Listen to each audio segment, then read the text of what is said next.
Greetings name of Jesus lord hour saver క్రీస్తు నామములో శుభవందనాలు. చూసుకున్నట్లయితే రోమపత్రిక 12వ అధ్యాయము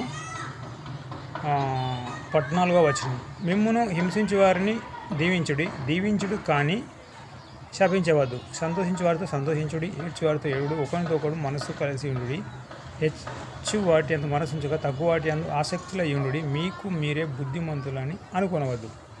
కీడుకు ప్రతి కీడు ఎవరికి చేయవద్దు. మనుషులందరి దృష్టికి యోగ్యమైన వాటిని ఆలోచన కలిగి ఉండుడి. యోగ్యమైన వాటిని గూర్చి పూట సంఖ్యలో నుండి ఒకటి ఉంది, లేక మేలైన వాటిని. చూసిరా, మేలు చేసుకుంటూ శపించకుండా దీవించుకుంటూ ముందుకెళ్ళమని పరిశుద్ధాత్ముడు చెప్తున్నాడు. ఇక్కడ ఈ క్రైస్తవాత్మ జీవితంలో చాలామంది పడిపోయేది ఎక్కడ? శపించి పడిపోతారు. ఒక ఇంట్లో అత్త కోడలికి, భార్య భర్తలకి, పక్కింటోళ్ళకు, ముందరింటోళ్ళకు, అసలు ఏదో ఒకటి దుష్టుడు అపవాది శపించే విషయంలో పడిపోతారు క్రైస్తవులు చాలామంది. శపిస్తే శాపాలు, దీవిస్తే దీవెనలు. కాబట్టి క్రైస్తవాత్మ జీవితంలో మనము దీవించుకుంటూ ముందుకెళ్ళాలి. The great prophet apostolic Paul చూసిన రోమ సామ్రాజ్యంలో తార్సు అనే పట్టణంలో ఓడరేవులు, కోట్ల ఆస్తి. అతడు ఎంత స్కాలర్, గమలీల దగ్గర ఎంత స్కాలర్. ఇప్పటిలో పీజీ డబల్ పీజీతో చదివాడు. కానీ అతడు చేసిన పని ఏంటి? డేరాలు కుట్టి, బండలు కొట్టి 14 పత్రికలు రాసిండు. చూసిండా అతడు ఎంత జ్ఞానవంతుడు.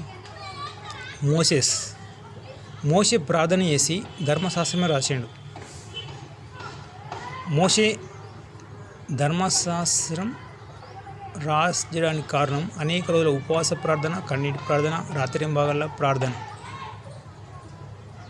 హిందువులకు భగవద్గీత, క్రైస్తవులకు బైబిల్, ముస్లింలకు ఖురాన్, యూదులకు తోరా, సిక్కు, జైన్ వారి మత గ్రంథాలు, ఉపనిషత్తులు, ఇవన్నీ ఎవరి ద్వారా వచ్చిన? మోషే ద్వారా. మరి మోషే కూడా చేసిండు. ఐగుప్తు ధనాన్ని ఆశ్రయించడం కంటే ఇశ్రాయేల్ జనాంగంతో శ్రమలను అనుభవించడం మేలని ఐగుప్తు నుంచి కానానుకు 40 సంవత్సరాలు అరణ్యంలో ఒకటే డ్రెస్సు. అక్కడ అరణ్యంలో ఏమున్నాయి? లేవు. స్నానం లేదు అక్కడ, వాళ్ళకి ఏం లేవు. డ్రెస్సు కూడా పాతగిలిపోలేదు. వాళ్ళకి స్నానం లేకున్నా చెమట రాలేదు, ఉప్పు వేయలేదు, కాళ్ళకున్న చెప్పులు కూడా అరగలేవు. ఇశ్రాయేల్ జనాంగంకు ఐగుప్తు నుంచి కానానికి చాలా కష్టాలు, ఇబ్బందులు పడి యెహోషువ కాలేబు మాత్రం ఇద్దరు చేరుకున్నారు. కాబట్టి క్రైస్తవ ఆత్మ జీవితం అంటే ఇరుకు మార్గం. మనం ఎక్కువ ఏం చేయాలి?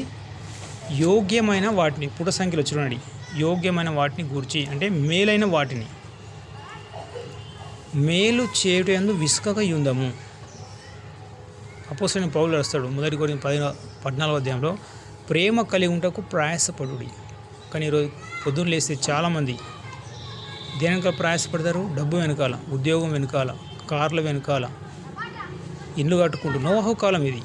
నోవాహు కాలంలో ఏం జరిగింది? ఇండ్లు కట్టద్దురా అని ఎందరికో హెచ్చరిక చేసిండు. వాళ్ళ బంధువులకు, ఇంటి ముందులకు, వాళ్ళ తన స్నేహితులకు అందరికి చెప్పినా కానీ వాళ్ళు నచ్చిరా? ఎవరు రాలేరు. ఓడ నిర్మించుకుని జలప్రలయం వచ్చేసింది. ఆ ఓడలో నోవాహు 7 మాత్రమే రక్షణలోకి వచ్చారు. కాబట్టి క్రైస్తవాత్మ జీవితంలో మనం ఫలించాలంటే, మనం ముందుకెళ్ళాలంటే ఏం చేయాలి? మేలు చేయటందు విసుకై ఉందాము. మోషని చూడండి, మిరియాము కూడా సనుక్కుంటుంది. ఎన్ని కష్టాలు మోషకు.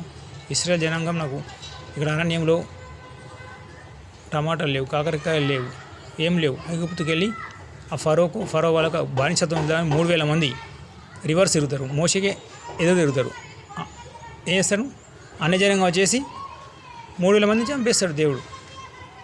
కాబట్టి మనం దేవుణ్ణి ఆనుకుని ఉండాలి. క్రీస్తువుడు ద్రాక్షలు నేను తెగలు మీరు అన్నాడు. కాబట్టి క్రైస్తవ మీతో నీకు ఎన్ని శ్రమలున్నా, అగ్ని లాంటి శ్రమలు ఉన్నా కానీ క్రీస్తు తోడుగా ఉంటాడు. ఎందుకంటే క్రీస్తు డిఎన్ఏ అనే ఉండాలి. మనం ఎలా ఉండాలి? పరలోకం నుంచి రాలిన ఒక దేవదూతలా ఉండాలి. శత్రుగబిద్దిన మోషేకు ఎలాంటి శ్రమలు? నెబుకద్నెజరు ముంగట. ఇటు చూస్తామా అగ్ని ఉంది, ఇటు చూస్తామా మోషే పలకలో మొదటి అగ్ని ఉంది, నేను తప్ప నీకు వేరొక దేవుడు ఉండకూడదు, విగ్రహారాధన చేయవద్దు.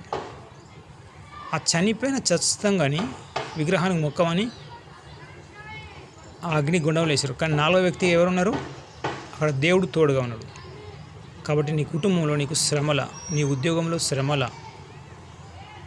ఇంకా నీ ఇంటి పక్కలతోటి శ్రమల, అన్నదమ్ముల శ్రమల ఉంటాయి. శ్రమలు అనేవి ప్రతి ఒక్క క్రైస్తవునికి ఉంటుంది. ప్రపంచంలో ధైర్యవంతుడు మైక్రోసాఫ్ట్ అధినేత బిల్ గేట్స్, అతనికి కళ్ళదలు వచ్చినాయి. చూసారా ఎంత రిచెస్ట్, దాన ధర్మాలు చేస్తాడు. చాలా దాన ధర్మాలు అంటే అతడు పేదవాళ్ళకు మెడిసిన్ కానీ క్లాత్స్ కానీ చాలా దాన ధర్మాలు చేసిండు. కానీ అతనికి ఏ స్ట్రెస్ వచ్చిందో తెలియదు. కందలు వచ్చినాయి. భార్య భర్తల మధ్యలో కొన్ని రోజులు వేరుగా ఉన్నారు. బెనిహిన్ అంతే.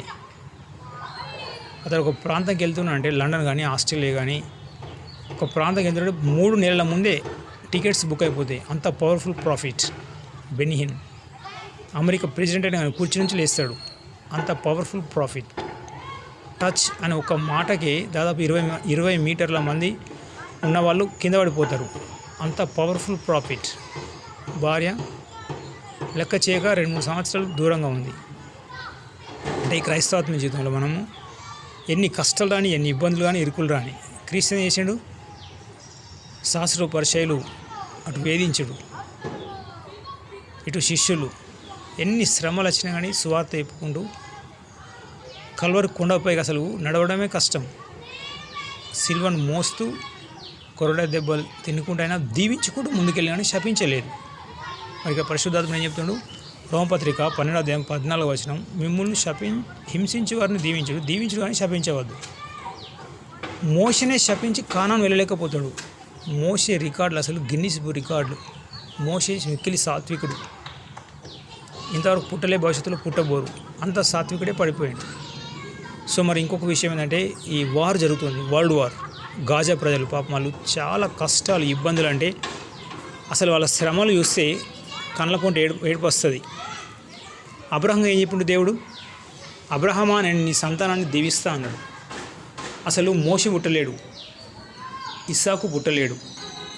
అబ్రహాము ఎప్పుడైతే తూరు అనే పట్టణంలో విగ్రహాలు అమ్ముకొని బతుకుతున్నప్పుడు అతని ఆస్తి మొత్తం యావత్తు వదిలిపెట్టి కానానుకు కాలు నడుకుతూ వెళ్ళు అంటే ఆ ఒక్క మాటకు కాలు నడుకుతూ వెళ్తాడు. 10 సంవత్సరాలు ఓపిక పడతాడు. తర్వాత హాగర్తో కలిసినప్పుడు ఇస్మాయిల్ వస్తాడు.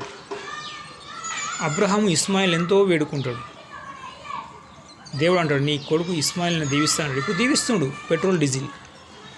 దయచేసి మీరు చర్చి పాస్టర్ అయినా, విశ్వాసి అయినా, పరిచారకుడైనా, ఎవరైనా కానీ మన సూపర్ మార్కెట్ వెళ్ళినా, బస్సు వెళ్ళినా, లారీ వెళ్ళినా, ఆటో వెళ్ళినా డీజిల్ పెట్రోల్ ఉంది. అసలు 2 వీలర్ 4 వీలర్ కారు ఏది నడవలేదు. అసలు ఒక 10 సెకండ్లు కూడా ప్రపంచం ఆగలేదు. మొత్తం ఎక్కడెక్కడ ఆగిపోతుంది. చూసిరా ఇస్మాయిల్ దేవుడు ఎంత దీవిస్తుండు. ఇప్పుడు యునైటెడ్ నేషన్ ఆర్గనైజేషన్, యుఎన్ఓ, ఐక్యరాజ్య సమితి, వీటో పవర్ ఉన్న అగ్రరాజ్యాలు ఏమైనా చేస్తారో వాళ్ళకి ఇచ్చిన ఆశీర్వాదాన్ని వాడుకొని ఆ హమాస్ అనే వాళ్ళ మారాలని మనం ప్రార్థన చేద్దాం. హమాస్ వాళ్ళు ఇస్రాయల్ దేశంలో బాంబులు వేస్తారు, సొరంగాలలో దాక్కుంటారు. పాపం ఇన్నోసెంట్ పీపుల్ చనిపోతున్నారు హాస్పిటళ్ళల్లో. గాజానే చూడండి మొత్తం కొలాప్స్ అయిపోయింది. చాలా కష్టాలు ఉన్నారు పాపం. లెబనాన్ ఇప్పుడు ఇరుగు పొరుగు దేశాలు అట్లయితున్నాయి. మరి బెంజమిన్ నెతన్యాహు హిజ్కియాలంటే మనసు దయచేయండి దేవాన్ని ప్రార్థన చేద్దాం. యూదుల రాజు అప్పుడు హిజ్కియా ఏం చేసిండు? ప్రార్థన చేసిండు. హిజ్కియా కింద పరిచారకులు ప్రార్థన చేసారు. అస్సూరు రాజు సిరియా దండ వచ్చినప్పుడు ఏమైంది? ఎక్కడో అక్కడ ఆ పరిశుద్ధాత్మ పవర్ ద్వారా, దేవుని శక్తి ద్వారా ఎక్కడో అక్కడ చనిపోయారు. 1,20,000 మంది చనిపోయారు. మరి మోషే కూడా 3,000 మంది చంపినప్పుడు ఆ 3,000 శవాల్ని చూసుకుంటూ కానానుకు కాలనలతో పాటలు పాడుకుంటూ మిరియాము తాంబూర వాయిస్తూ నాట్యం చేస్తూ ఇత్రో అహరోను వాళ్ళంతా కలిసి నడుచుకుంటూ వెళ్ళారు. పూర్వకాలంలో అంతా స్టెఫెన్ విశ్వాసం అంతే. పౌలు హింసించిన వాళ్ళ కోసం ప్రార్థన చేయమన్నాడు. కాబట్టి దయచేసి మనం ప్రార్థన చేద్దాం, ఉపవాస ప్రార్థన చేద్దాం. ఎందుకంటే వాళ్ళని దీవిస్తే మనం దీవెనలు శపిస్తే శాపాలు. Okay, God bless you, have a nice day. ప్రపంచ క్షేమం కోసం, మన కుటుంబ క్షేమం కోసం, అందరి క్షేమం కోసం ప్రార్థన చేద్దాం.